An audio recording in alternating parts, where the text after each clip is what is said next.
आइए देखिए, आज जो है हम बताने जा रहे हैं जो हमने प्रकाश का प्रवर्तन पढ़ाया था, उसके बाद आज पढ़ना है पारदर्शी, जिसको ट्रांसपेरेंट ऑब्जेक्ट बोलते हैं, है ना।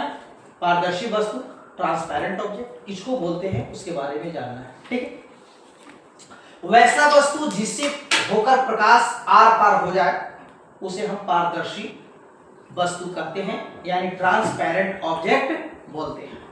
जिसे लाइट आ रही है और लाइट आने के बाद जब उस पर पड़ रही है तो प्रकाश सीधे पार कर जा रही है, तो उसको हम लोग क्या बोलेंगे? पारदर्शी वस्तु। क्या बोलेंगे? पारदर्शी। पार माने पार हो जाना और दर्शी माने देखना। तो जब पार हो करके हम देख रहे हैं कि पार हो जा रहा है तो इसका मतलब हुआ कि पारदर्शी वस्तु, ठीक है। जैसे में मान लीजिए शुद्ध जल, आप जल लीजिए और जल में लाइट को मारिएगा, देखेगा जल जो है कि पार हो जाएगा। स्वच्छ साफ जल, शुद्ध जल, है ना। या फिर वायु, हवा, हवा है ना, हवा दिखता नहीं, हम लोग फील करते हैं, है। तो देख रहे हैं लाइट, ये जो लाइट है ये लाइट आर पार हो रही है। या आप कांच, शीशा एक लीजिए और उस शीशा को, है ना, उस शीशा पर लाइट मारिएगा तो क्या होगा? लाइट आर पार हो जाएगा।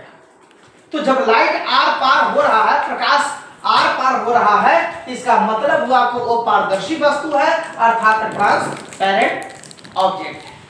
क्लियर? दूसरा है पारभासी वस्तु, यानी ट्रांसलूसेंट ऑब्जेक्ट। वैसे वस्तु जिसे प्रकाश की किरण कुछ पार होती है और कुछ परावर्तित हो जाती है, ठीक है। तो उस वस्तु को हम लोग पारभासी वस्तु कहते हैं। पारभासी अर्थात ट्रांसलूसेंट ऑब्जेक्ट ऐसा ऑब्जेक्ट है कि जब उस पर लाइट आती है तो लाइट पूरी तरह से वो पार नहीं कर पाती है, पूरी तरह से नहीं पार होती है, कुछ पार होती है और कुछ रुक जाती है ना, रिटर्न हो जाती है। क्या हो जाती है? रिटर्न हो जाती है। और कुछ ही भाग में पार होती है, पूरे भाग में पार नहीं होती है। जैसे आप एक आईना लीजिए और वो आईना जो है, शीशा जो है आपका घिस गया है। क्या हो गया है? घिस गया है ना। और वो उस पर जब लाइट मारोगे तो क्या होगा? कुछ भाग में ही पार होगा और कुछ भाग में पार नहीं होगा। तो उसको हम लोग कहते हैं पारभासी वस्तु अर्थात ट्रांसलूसेंट ऑब्जेक्ट। क्लियर? या आप एक पेपर ले लीजिए और वो पेपर में आपको तेल लग गया। क्या लग गया? तेल लग गया। तो पेपर में जब लाइट मारोगे ना तो कुछ ही पार करेगा और फिर पार नहीं करेगा, ठीक है।